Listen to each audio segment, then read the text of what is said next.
Hello bachcho, let's read out the question first.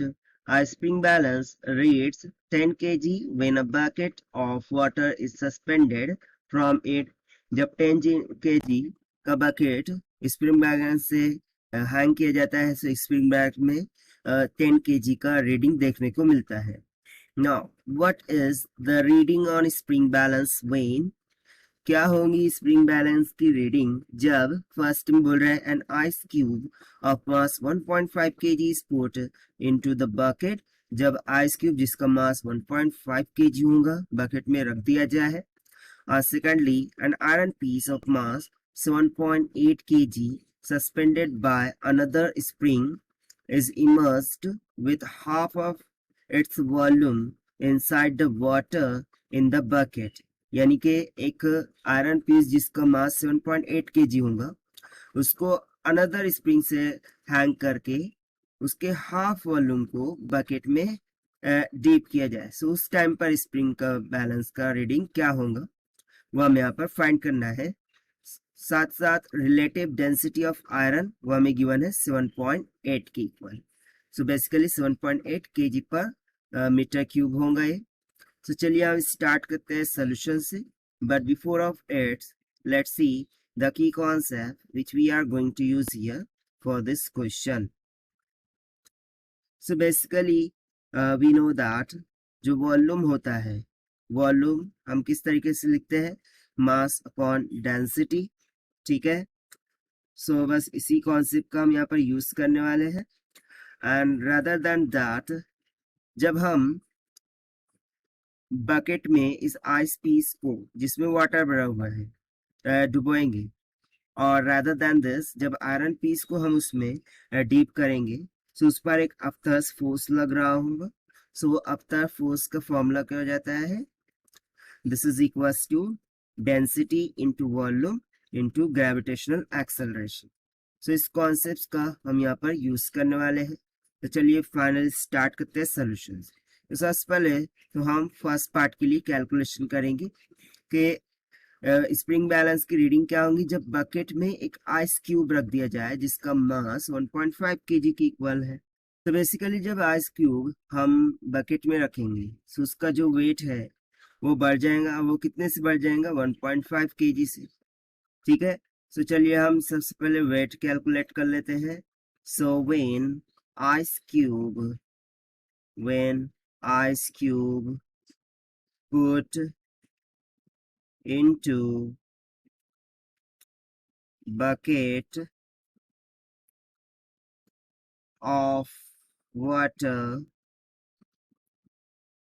its weight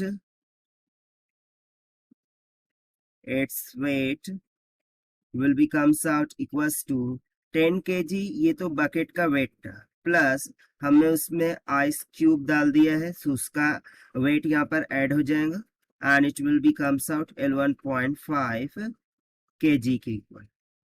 ठीक है. So basically इतना ही wait का reading कौन रीड करने वाला है स्प्रिंग बैलेंस. सो हम यहाँ पर सिंपली बोल सकते हैं therefore the reading on spring balance will be वो कितनी हो जाएंगी 11.5 kg के. सो ये हो जाएगा हमारा फर्स्ट के लिए आंसर. ना आप सेकंड के लिए कैलकुलेशन करते हैं कि अब आइस क्यूब की बजाय एक आयरन पीस को वहां पे सस्पेंड किया जा रहा है थ्रू द अनदर स्प्रिंग और उसके सिर्फ हाफ वॉल्यूम को हम वाटर ऑफ बकेट में इमर्स कर रहे हैं. सो उस टाइम पर क्या रीडिंग होगी. Right. So let's start with this second case. So second case के लिए सबसे पहले तो देखिए जो डेंसिटी ऑफ आयरन है वो हमें कितनी गिवन है डेंसिटी ऑफ आयरन 7.8. ठीक है. And this density of iron will be nothing but 7.8 times of density of water क्योंकि डेंसिटी ऑफ वाटर कितनी होती है 1 kg per metre cube. Right. So simply 1000 kg per meter cube। तो यहाँ से जो डेंसिटी ऑफ आयरन है वो कितनी निकल के आ जाएंगी 7.8 into 10⁻³ kg per metre cube.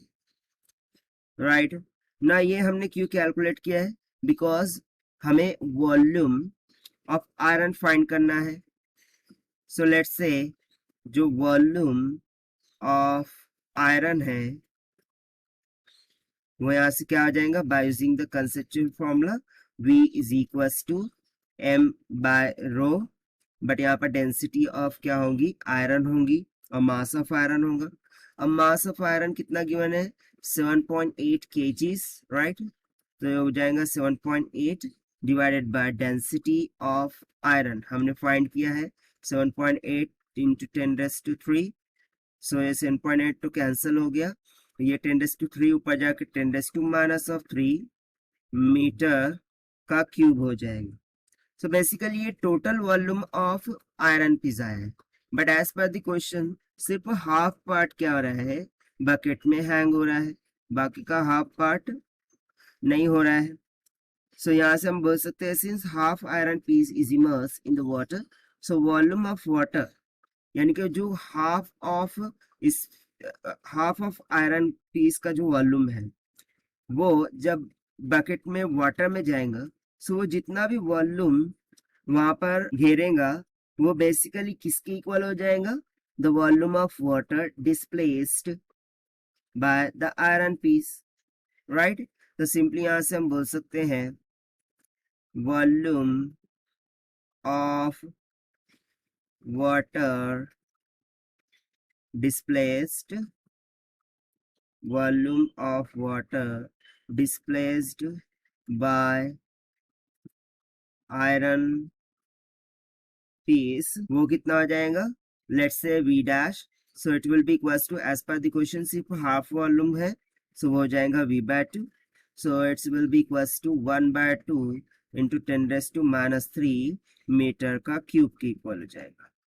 ठीक है, अब इतना वॉल्यूम किसके साथ ऐड हो रहा है, उस बकेट के साथ, बट बिफोर ऑफ दैट हमें जो अपथस फोर्स लग रही है वो कैलकुलेट करना होगा थ्रू आउट द वाटर।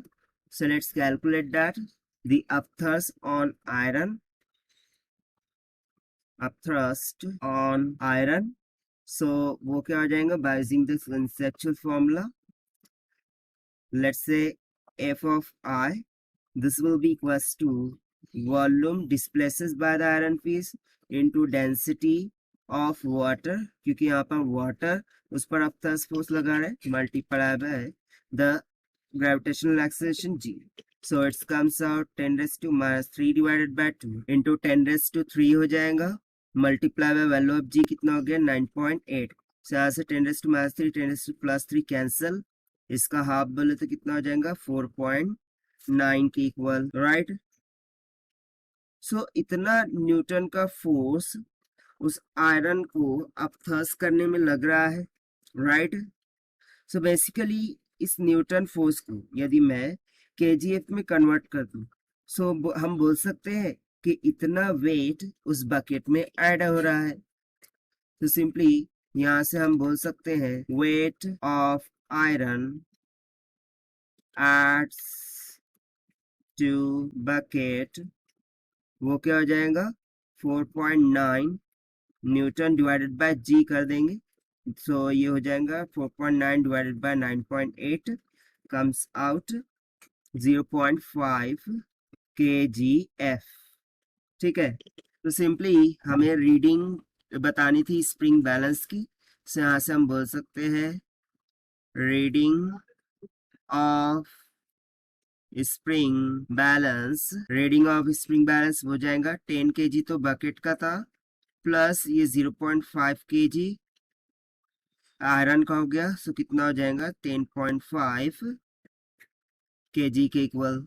तो जब आयरन पीस को उसमें सिंक किया जाएगा, ठीक है, डुबो जाएगा, तो उस टाइम पर स्प्रिंग बैलेंस क्या रीडिंग दिखाएगा 10.5 kg की। ठीक है, सो इसका सिंपल सा आंसर हो गया जिसको हमने फाइंड कर लिया by using the concept of volume equals to mass upon density and upthrust force. So this is the required solution. I hope you understood well. Best of luck, thank you.